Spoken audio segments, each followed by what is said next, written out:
brings with it many freedoms and opportunities. The primary distinguishing feature which sets the human being apart from all other creatures is the free choice of action that we all have. Hashem gave us free choice in life. While there are many elements in life that are beyond our control, we ultimately decide who we are and who we are going to become. However, we learn that when Hashem gave us the Torah, according to the Midrash quoted by Rashi, He held Har Sinai, Mount Sinai, over our heads in order to force us to accept the Torah. Chassidus teaches us that this is an analogy, that at Har Sinai, we had no choice but to accept the Torah.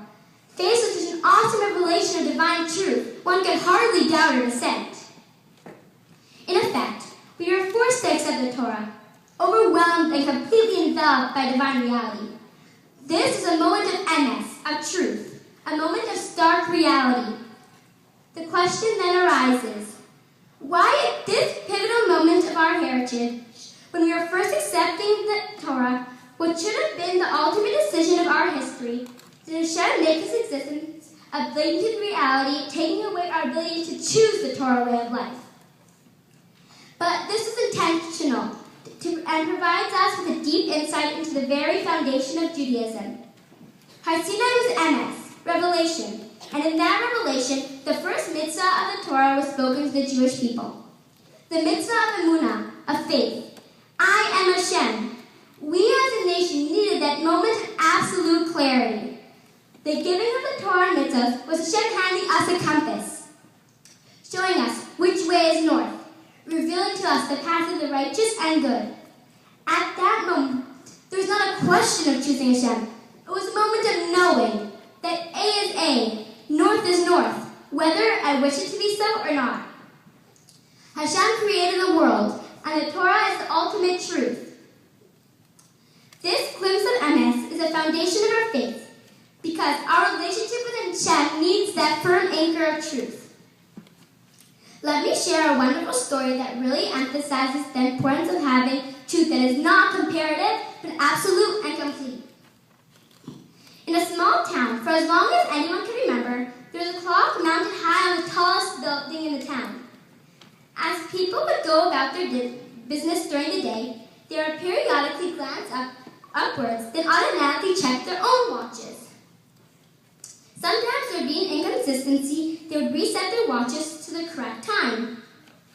But times change. A murmur of discontent was heard in the element of the population. Why can't the clock be lowered down at eye level, more accessible? The clock is so high, it's a pain in the neck, quite literally, to always have to look up at it. Why can't the clock be lowered down at eye level, more accessible? What if the clock is wrong? It's practically impossible to change it. Now, if it were installed on a lower building, it would be much easier to fix. A town meeting was called, a decision was made, the clock was lowered. Then a funny thing started happening. When people noticed the difference between the town clock and their own watches, more often than not, they would now adjust the time on the town clock. After all, I know that I have the right time. Then someone else would come by and readjust the clock. Within a short period of time, the clock had been fiddled with so often that it broke down. The consensus was that it was no longer relevant, not worth fixing. The clock was thrown to the garbage. There are certainties that demand from us to adjust ourselves and call our respect and reverence. There are truths that must remain untouched. This is the Torah. These are the mitzvah. There is a famous saying, he who is enslaved by the compass has the freedom of the seas. The Torah is our compass. Our future opportunities and choices are our seas. With our compass securely in our hearts and minds, we can be confident that we will make the right decisions.